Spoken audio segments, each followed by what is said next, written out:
प्रिय मित्रों, नमो नमः। मैं संजय मौर्य इस YouTube चैनल संस्कृत कौमुदी में आप सभी लोगों का हार्दिक स्वागत करता हूं।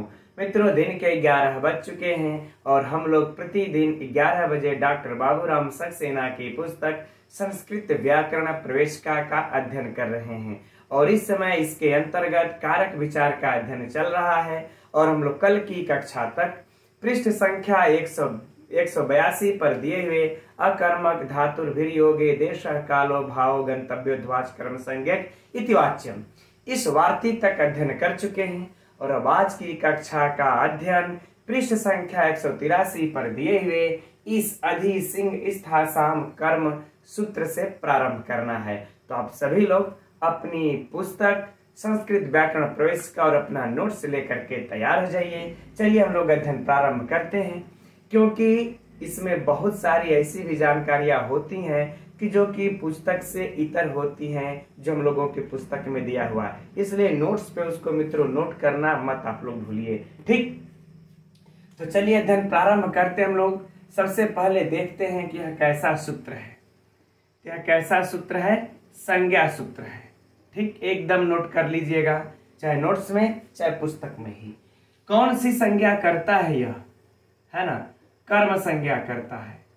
कौन सी संज्ञा करता है? कर्म संज्ञा करता है। अब प्रश्न उठता है कि किसकी कर्म संज्ञा करता है। तो सूत्र में चलते हैं, किसकी कर्म संज्ञा करता है। तो कह रहे हैं कि अधि उपसर्ग हो, अधि उपसर्ग हो और इसके साथ या तो सिंह धातु हो, या तो स्था धातु हो, या तो फिर आस धातु हो। इन तीन धातुओं में से कोई भी एक धातु होगी अधि उपसर्ग के साथ लगे हुए, तो उसके आधार की कर्म संज्ञा हो जाएगी। उसके आधार की कर्म संज्ञा हो जाएगी। अब आइए उदाहरण में हम लोग देखते हैं, है ना। उदाहरण में क्या हुआ है? चंद्रापीडः, जो आप लोगों का शेष बचा होगा, सम कंफ्यूजन यहाँ पर अब दूर हो जाएगा। चंद्रापीडः वैसे है सरल सा सूत्र, इसमें कोई दम नहीं है। चंद्रापीडः मुक्ताशिलापट्टम, मुक्ताशिलापट्टम यही किताब में हम लोगों के दिया हुआ है। शिलापट्टम अधिशिष्ये, ठीक, यही दिया हुआ है।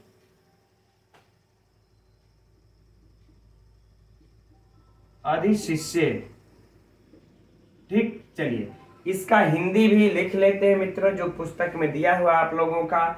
लेकिन कोई बात नहीं, हिंदी तो पुस्तक में ये दिया हुआ ही है, तो लिखने का हम समझना कोई विशिष्ट आवश्यकता नहीं है ना। कि चंद्रापीड़ मुक्ता, है ना, चंद्रापीड़ मुक्ता शिला की पटरी पर लेटा है। यह बाबूराम सक्सेना की मित्रों खासियत है, चाहे कारक प्रकरण में, चाहे जो है कि हम लोग समास प्रकरण में देख लें कि उदाहरण इनका थोड़ा सा हट के रहता है। जो लघु सिद्धांत कौमुदी इत्यादि में हम रटे रहते हैं, उनकी अपेक्षा थोड़ा हट के रहता है, नियम वही रहता है।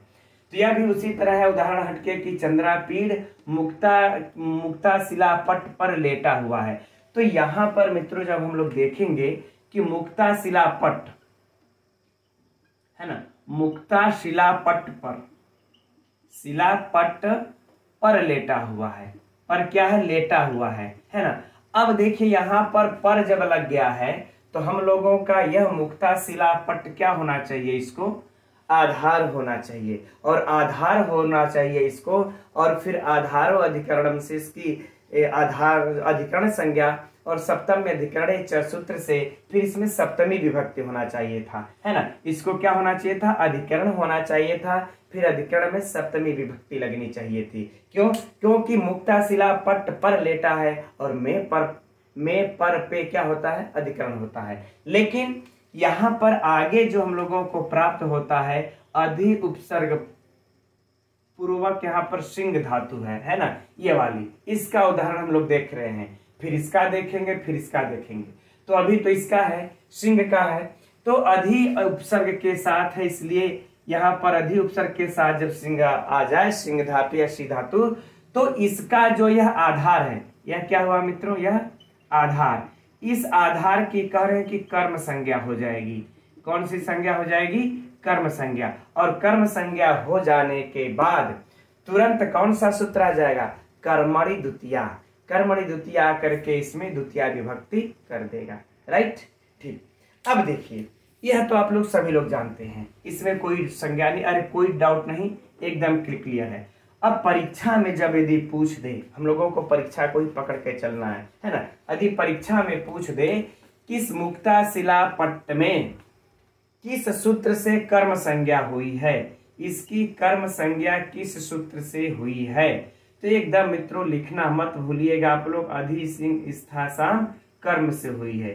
अधि सिंह स्थासाम कर्म सूत्र से इसकी कर्म संज्ञा हो गई।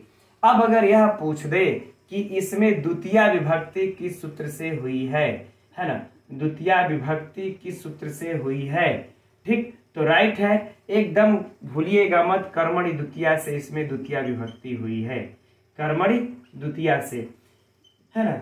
याद रहे आप लोगों को, मैं कल भी कक्षा में कहा था, आज भी कह रहा हूं कि जब जब किसी की कर्म संज्ञा होगी तो कर्मणि द्वितीया ही आकर के उसमें द्वितीय विभक्ति का विधान करता है। तो यही मित्रों यहाँ पर दो सूत्र हुआ, अरे दो परीक्षा का प्रश्न है, ठीक, कि मुक्ताशिला पट्टम किस सूत्र से कर्म संज्ञा, तो ये रहा, ठीक, और यहाँ पर किस सूत्र से द्वितीय विभक्ति, तो कर्मणि द्वितीया रहा। दो के अलावा इसमें कोई तीसरा प्रश्न नहीं बनता है, ठीक, एकदम सरल है ना। अब हम लोग आगे बढ़े, यह नोट करते रहिए आप लोग। अब अगला उदाहरण देखते हैं, चलिए अगला उदाहरण है अर्धासनम। चलिए इसको हटा लेते हैं, क्योंकि बोर्ड मित्रों मेरा छोटा है, जगह थोड़ा सा कम है, अब इसी में हम लोगों का अध्ययन करना है ना। करें अर्धासनम,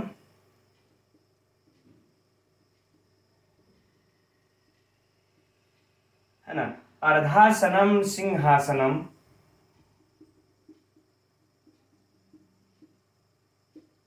अर्धासनम सिंहासनम, उसके बाद क्या लिखा हुआ है, अच्छा ये नहीं, अर्धासनम सिंहासनम ये दूसरा हो जाएगा, अर्धासनम ये वाला दूसरा है उदाहरण। गोत्र भिदो, गोत्र भिदो अधितस्थौ, ये वाला है ना, ये है उदाहरण, ठीक। चलिए देखते हैं, अर्धासनम गोत्र भिदो अधितस्थौ। अब देखिए यहाँ पर कौन सी धातु है, स्था धातु है, ठीक, स्था धातु है, यहाँ पर हम लोग तस्थौ या स्था धातु हम लोगों को नजर आ गई। अब यहाँ पर देखिए अधि उपसर्ग लगा हुआ है, तो अधि के साथ या स्था धातु हम लोगों को यहाँ पर दृष्टिगत हो जाती है। अब इसका देखिए, अब इसका जो यहाँ पर कर्म है, ठीक है, कि आधे सिंहासन पर बैठा है, यह सिंहासन पर, आधे अर्धासनम अर्थात आधे सिंहासन पर बैठा है ना, आधे सिंहासन पर कौन, गोत्राभिदो अर्थात इंद्र बैठे हुए, आधे सिंहासन पर इंद्र तस्थौ बैठे हुए हैं, ठीक, यही हिंदी है। इंद्र के आधे स्थान पर बैठता था, ठीक, बैठता था सही बात है। तो जब इंद्र के आधे स्थान पर बैठता था मित्रों, तो ये जो सिंहासन है, आसन है, हम लोगों का क्या हो जाएगा, यह हम लोगों का हो जाएगा आधार, और फिर इसके बाद आधारो अधिकरणम से इसके अधिकरण संज्ञा होकर के सप्तमी विभक्ति हमको प्राप्त थी। लेकिन इस अधि उपसर्ग के साथ या तस्थौ आने के साथ यह धातु, इसका जो आधार है इसकी कर्म संज्ञा हो करके कौन सा हो गया, इसकी कर्म संज्ञा होकर के द्वितीय विभक्ति हो गई। फिर से वही पुनः दो प्रश्न इसमें से पूछे जाएंगे। पहला कौन, इसकी कर्म संज्ञा किस सूत्र से हुई, और दूसरा क्या प्रश्न होगा, इसमें द्वितीय विभक्ति किस सूत्र से हुई, है ना, द्वितीय विभक्ति किस सूत्र से हुई, राइट। चलिए तो इसके लिए फिर से वही दोनों प्रश्न हो जाएंगे मित्रों, अधि सिंह स्थासाम कर्म से, अधि सिंह स्थासाम कर्म से यहाँ पर इसकी कर्म संज्ञा हुई, और कर्मणि द्वितीया से यहाँ पर द्वितीय विभक्ति हुई, कोई समस्या नहीं। और सेम इसी तरह, अच्छा अगर हम लोगों को यह अधि उपसर्ग को हटा दिया जाए ना, इस अधि उपसर्ग को हटा दिया जाएगा, तो यहाँ पर फिर अर्धासनम की जगह क्या हो जाएगा, अर्धासने, अर्धासने सप्तमी लगा देंगे तुरंत। यह चीज नोट कर लीजिएगा कि यदि यह अधि उपसर्ग को हटा दिया जाएगा, सिर्फ स्था धातु ही रहेगी, तस्थौ बैठा था, तो फिर यहाँ पर सप्तमी विभक्ति तुरंत आ जाएगी अर्धासनी। अगर नहीं है अधि, तब अधि है तो फिर यह इस तरह से हम लोग लगा लेंगे। सेम यहीं पर भी यहाँ पर भी होगा मित्रों कि अगर इस अधि को हटा दिया जाएगा तो तुरंत यहाँ पर मुक्ता शिला पट्टे हो जाएगा, वहां पर भी सप्तमी हो जाएगी। ठीक, अब देखिए इसी तरह अगला उदाहरण है।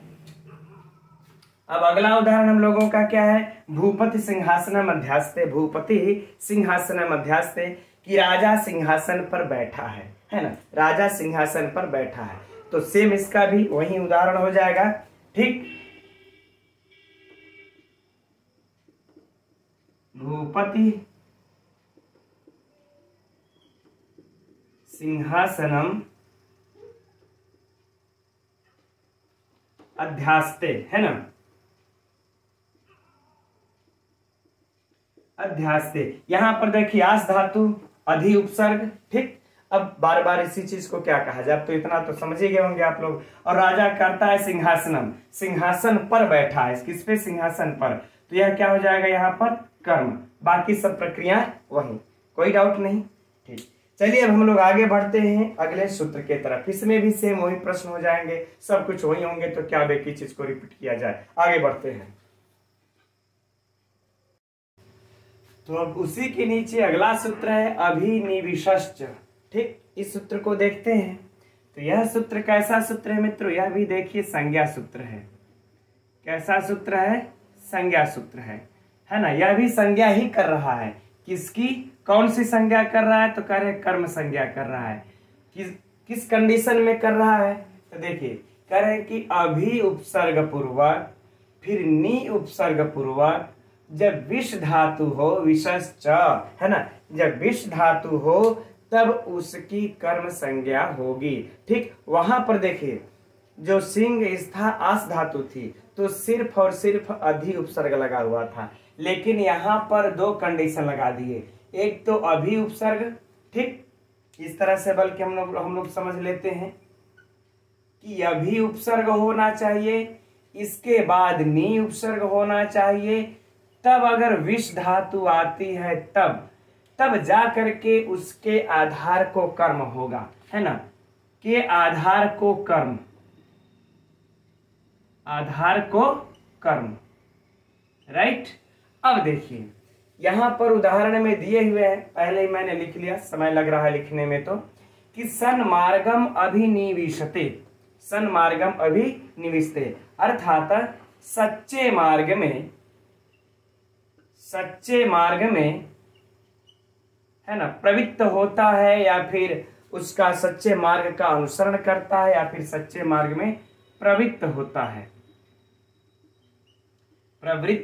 होता है। अब देखिए मित्रों यहां पर क्या है कि सच्चा मार्ग अर्थात सन्मार्गम, यह क्या है, आधार हुआ, है ना। क्योंकि वह सच्चे मार्ग में प्रवृत्त हो रहा है, सच्चे मार्ग में अनुसरण कर रहा है, तब क्या हो जाएगा, सन्मार्गम की आधार अधिकरणम से अधिकरण संज्ञा फिर सप्तमी अधिकरण जैसे सप्तमी विभक्ति प्राप्त थी।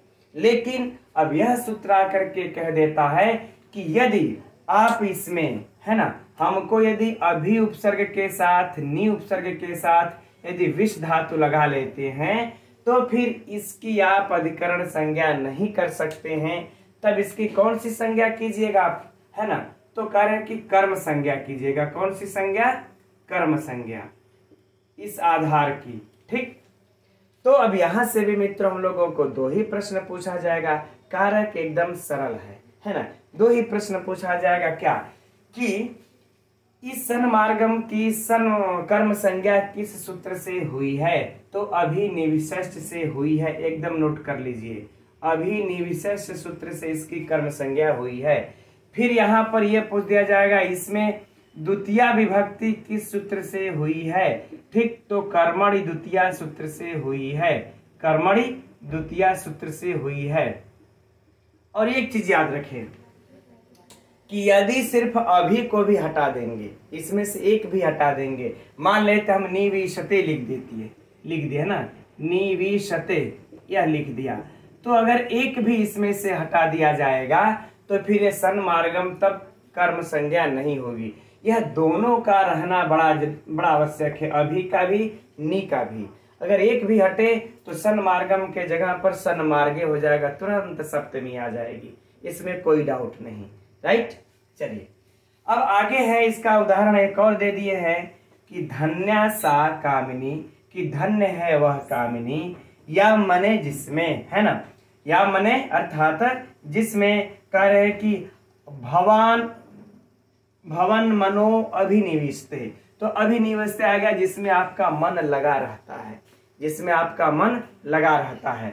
तो याम, या यहाँ पर मित्रों आप लोगों से यह पूछ सकता है, यह पंक्ति दे करके, है ना, कि इसमें से कौन सा किसकी कर्म संज्ञा हुई है, धन्या की, सा की, कामिनी की, या फिर याम की। 4 विकल्प सीधे सीधे दिख रहा है, तो यह एकदम नोट कर लीजिएगा किसकी यहाँ पर कर्म संज्ञा हुई है, तो याम की कर्म संज्ञा हुई है। अंडरलाइन कर लीजिएगा अपने पुस्तक में ना, किस याम की कर्म संज्ञा हुई है। क्यों याम की कर्म संज्ञा हुई है, क्योंकि अभी नी के साथ विष धातु आई है। तो किस सूत्र से इसकी कर्म संज्ञा हुई है ना, किस सूत्र से इसकी कर्म संज्ञा हुई है, तो इस अभिनिविष्ट सूत्र से इसकी कर्म संज्ञा हुई है। किस सूत्र से इसमें द्वितीया विभक्ति हुई है, ठीक, तो यहाँ पर कर्मणि द्वितीया से द्वितीया विभक्ति हुई है। बस सिंपल सी बात है ना। हो सकता है यह चूंकि लंबा उदाहरण दिया है तो कंफ्यूजन पैदा होगा लोगों को, छात्रों को। यह सोच करके जो भी पेपर हमारे गुरुजी लोग बनाएंगे वह यह इस तरह से पूछ सकते हैं, निम्न में से किसकी कर्म संज्ञा हुई है, या फिर यह भी पूछ सकते हैं कि इसमें से किसकी अगर कर्म संज्ञा नहीं होती या अभी के साथ में तो कौन सी संज्ञा होती, तो इसकी अधिकरण संज्ञा होती, चाहे इसकी हो चाहे इसकी हो। तो एकदम सरल सरल सूत्र है मित्रों, ये सब यहाँ तक आप लोगों को कोई समस्या नहीं होनी चाहिए, ठीक। और यही सब इन सबों के मुख्य रूप से प्रश्न बन जाएंगे। अब आगे बढ़ा जाए,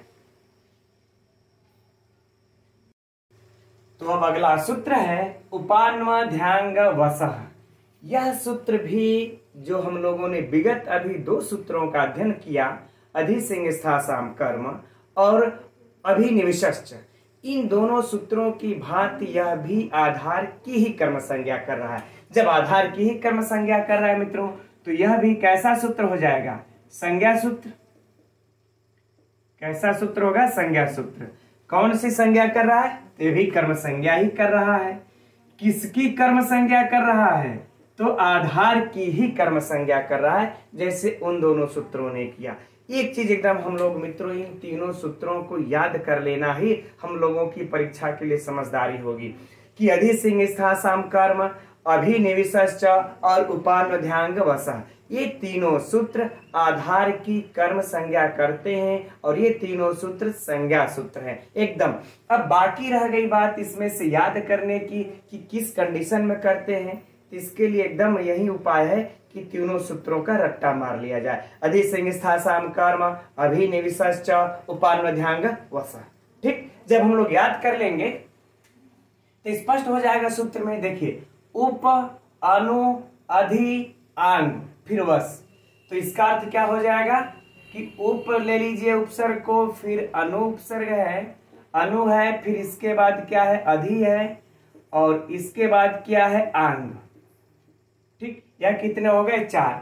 उप, अनु, अधि, आंग सब फोड़ लेंगे, इसमें से विच्छेद करके अध्ययन कर लेंगे। अब इसके बाद यहां पर में वस धातु आ जाए, कौन सी धातु आ जाए, वस धातु। अब वस धातु के साथ कोई भी एक हो जाएगा तो उसके आधार की कर्म संज्ञा हो जाएगी, इस वस धातु के आधार की कर्म संज्ञा। देखिए 2 सूत्रों हम लोगों ने उसमें पढ़ा था कि धातु अनेक थी, उपसर्ग एक था, है ना, अधिसिंगस्थासाम कर्म में। इसमें देखिए उपसर्ग अनेक है, धातु एक है, डिफरेंट है ये। चलिए अच्छा, अब इसका उदाहरण हम लोग देखते हैं। उदाहरण क्या हो गया कि हरिः वैकुंठम, ठीक, हरिः वैकुंठम। अब उपवसति, वह उप को वस के साथ आ गया, उपवसति, क्या हो गया, उपवसति, ठीक। अब हिंदी क्या हो जाएगा मित्रों इसका हम लोगों का कि हरि वैकुंठ में सोते हैं या वास करते हैं, है ना, हरि वैकुंठ में वैकुंठ में वास करते हैं या फिर सोते हैं, हिंदी दिया हुआ ही है ना। अब देखा जाए यहाँ पर वैकुंठ में, हिंदी से तो हम लोगों को सीधे सीधे पता चल जा रहा है ना कि यह जो वैकुंठम है वह क्या है, आधार है। यह वैकुंठम क्या है, आधार है, क्योंकि में पर पे यह आधार हुआ। लेकिन यह सूत्र आकर के इस कंडीशन के अनुसार यह कह देता है कि यदि उप के साथ यदि वस धातु आप लगा दिए हैं, ठीक है, तो इस वस धातु का जो आधार होगा फिर अब वो आधार नहीं, क्या हो जाएगा, उसकी कर्म संज्ञा हो जाएगी। नहीं तो फिर वही होता आधार अधिकरण से आधार, और फिर सप्तम में अधिकरण सप्तमी विभक्ति। लेकिन कह रहे हैं कि अब ये कंडीशन आ गया, इसकी कर्म संज्ञा हो जाएगी। क्या हो जाएगी, कर्म संज्ञा। अब मित्रों यहाँ पर बात होगा कि इसकी कर्म संज्ञा किस सूत्र से हुई। ठीक, ये हम लोगों के लिए परीक्षा का प्रश्न। तो किसके लिए हुई कर्म संज्ञा, किससे हो जाएगी, इसी से हो जाएगी। किस सूत्र से, है ना, उपान्वध्यांग वसा सूत्र से, उपान्वध्यांग वसा सूत्र से। अब इसके लिए अगला प्रश्न हो जाएगा कि इसमें द्वितीया विभक्ति किस सूत्र से हुई, है ना। एकदम इस तरह से मित्रों मैं बार बार आप लोगों के इसलिए कह रहा हूं, आदत डाल लीजिए एकदम, है ना, हर उदाहरणों में देखने की, किससे इसकी कर्म संज्ञा हो रही, किससे अपादान संज्ञा हो रही, किससे कर्ण संज्ञा हो रही, किससे इसमें विभक्ति हो रही है। चूंकि यही परीक्षा में प्रश्न होता है और कंफ्यूज करता है। आदत डाल लेंगे ना तो एकदम सब सरल हो जाए। और पूरे कारक प्रकरण में मैं इसी तरह से लेकर के हम लोगों को चलना है मित्रों। ठीक, तो द्वितीय विभक्ति किस सूत्र से हो गई, कर्मणि द्वितीया से हो गई। अब इस तरह से अध्ययन कर लेंगे तो आप लोग जरा बताइए, अब आप लोगों को जानने के लिए बचेगा क्या, क्या बचेगा।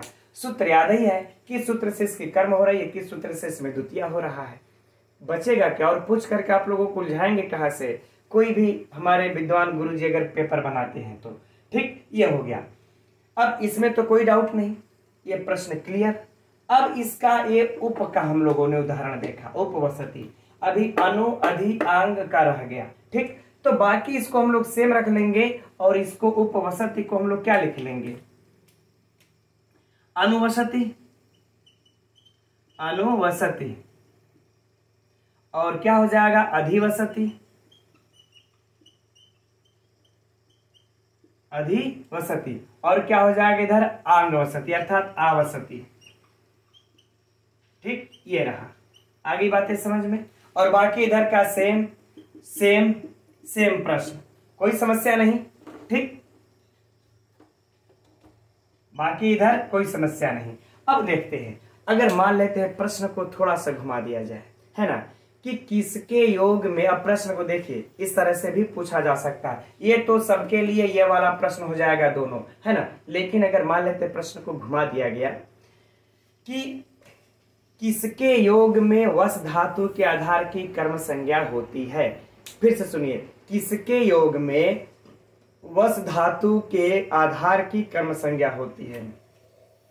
उप के योग में वस धातु के आधार की कर्म संज्ञा होती है, कि अनु के योग में वस धातु के आधार की, कि अधि के योग में, कि आवसत, या फिर उपरोक्त सभी, उपरोक्त सभी। अब इसमें विकल्प 1 2 3 भी करके दे सकता है, विकल्प 1 2 3 होगा कि 2 4 होगा। और इसमें याद रहे मित्रों कि उप अनु अधि आंग में कौन और उपसर्ग घुसाड़ देगा, ठीक है ना, किसी और भी उपसर्ग को जब लगा देगा, तो इसलिए एकदम यह याद कर लेना है सूत्र ही, है ना, कि उप अनु अधि आंग, इन चारों उपसर्ग के साथ यदि वस धातु आ जाता है तो उसके आधार की कर्म संज्ञा करना सुनिश्चित है। तो यह इस प्रकार से घुमा करके भी प्रश्न पूछ सकता है। बिल्कुल तैयार, ठीक, हम समझते हैं इसमें से कुछ नहीं रह गया। अब बस हम लोगों के मित्रों यह द्वितीय विभक्ति में यह 3 सूत्र बड़ा कंफ्यूजन करते हैं। इसमें चूंकि आधार की कर्म संज्ञा हो रही है, तो एकदम हम लोगों की इन 3 सूत्रों को रट जाना है ना। इन 3 सूत्रों को कि अधिसिंह स्थासाम कर्म, अभिनिविष्ट और उपान्वध्यांग वसा, इन तीनों को हम लोग याद कर लेंगे। हमारा ये आधार की जो कर्म संज्ञा करने वाला है फाइनल हो जाएगा। ठीक, चलिए अब हम लोग आगे बढ़ते हैं। अच्छा, इसमें चलिए, इसमें एक बात और थी, है ना, अभी आगे नहीं बढ़ते हैं, अगला सूत्र इसी में वार्तिक है, देख लेते हैं कि यदि अब इसमें अगर यह कह रहे हैं कि अगर ये आंग ये चारों नहीं रहते हैं, मान लेते हैं उप को हटा देते हैं, अनु को हटा देते हैं, अधि को, सिर्फ क्या हो जाएगा, यदि वसति रहेगा सिर्फ, ठीक, वसति रहेगा तब है ना, तब क्या हो, हरि वैकुंठे हो जाएगा, तब क्या हो जाएगा, हरि वैकुंठे, ठीक, वैकुंठे, तब सप्तमी विभक्ति हो जाएगी, हरि वैकुंठे वसति, ठीक। अगर इनमें से किसी एक, अगर कोई भी उपसर्ग नहीं है तो सिर्फ वस धातु ही रहेगा अकेले, तब यहाँ पर हम लोगों को जो है कि सप्तमी लगानी पड़ेगी। तब यहाँ पर अगर पूछ दिया जाए कि हरि वैकुंठे में जो है कि वैकुंठ में किस सूत्र से इसकी सप्तमी विभक्ति हुई है ना, तो याद रहे आप लोगों को कर्मणि द्वितीया कर्म संज्ञा वाला ये उपानोध्यांग वसा इत्यादि भी देगा कंफ्यूजन करने के लिए। तो वैकुंठे में सप्तमी किस सूत्र से हुई है, वैकुंठे में सप्तमी जो है कि सप्तम्य अधिकरणे च से हुई है, और इसकी अधिकरण संज्ञा किस सूत्र से हुई, ये हो नोट कर लीजिए एकदम, है ना। इसकी अधिकरण संज्ञा आधारो अधिकरणम से और सप्तमी विभक्ति सप्तमी अधिकरणे च से, राइट। चलिए ठीक, अब यहाँ पर एक चीज और क्लियर कर रहे हैं हमारे वार्तिक कार्य कात्यायन आकर के, ठीक, कि यदि, चलिए उसको कहां पे देख लिया जाए, यहीं पे देख लेते हैं हटा करके। यदि वार्तिक कार आकर के कह देते हैं कि अभुक्त्यर्थस्य न, एक वार्तिक है, इसको देख लिया जाए इसी जगह, ठीक, अभुक्त्यर्थस्य, अभुक्त्यर्थस्य, त्यर्थस्य, ठीक, यही है, अभुक्त्यर्थस्य न, उसमें तू भी लिखा होगा, खैर कोई बात नहीं, अभुक्त्यर्थस्तु न। तो अब जबकि सूत्र में हम लोगों ने देखा है कई जगहों पर शुद्ध यहीं पर लिखा हुआ है, तो कोई दिक्कत नहीं, उससे तू भी लगा देंगे तो कोई फर्क पड़ने वाला नहीं है। तो अभुक्त्यर्थस्य न, है ना। अब यह वार्तिक कार क्या कह रहे हैं कि यदि न मने नहीं हो, न अर्थात नहीं हो, कब कर है अभुक्त्यर्थस्य, यानी कि यदि वह जब उप के साथ, तो सब तो नहीं लेकिन ये वाला जो उप है हम लोगों को दिख रहा है, ये वाला उप यदि वस के साथ आ जाता है, ठीक है, कि उपवसति, क्या हो जाएगा, उपवसति। यहां पर देखिए उपवसति जो आया है मित्रों किस अर्थ में आया है, निवास करने के अर्थ में या फिर वास करने के अर्थ में, लेकिन यही उपवसति माने उपवास करना भी एक अर्थ होता है। क्या होता है, उपवास करना भी अर्थ होता है। तो कह रहे हैं कि जब यह उपवास करने में आए, ठीक, याद रहे कि सिर्फ और सिर्फ इसी पर यह लागू होगा, इन्हीं दोनों पर, कि जब यह उपवास करने के अर्थ में आए तब सप्तमी होगी, वने उपवसति। अब जरा बताइए आप लोग, इन शब्दों में कोई अंतर दिख रहा है, नहीं ना, उपवसत यहां भी, उपवसत यहां भी, सिर्फ फर्क यह है कि यह उपवसति वास करने में के अर्थ में आया है और यह जो है कि उपवास करने के अर्थ में आया है। तो जब उपवास करने में यदि उपसर्ग वस धातु के साथ आ जाए तब करें कि इसके आधार की कर्म संज्ञा नहीं होगी, अर्थात क्या हो जाएगा, है ना, बने उपवसति, वन में निवास करता है, अरे वन में उपवास करता है,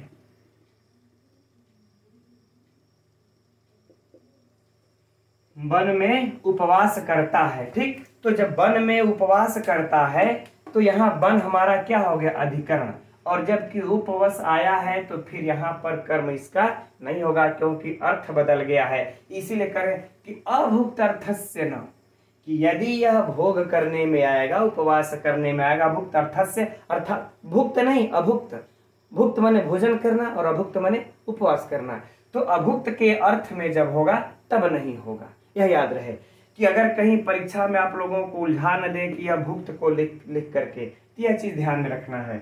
अब वने में पूछ देगा किस सूत्र से सप्तमी हुई, तो सप्तमी अधिकरणे च से हुई।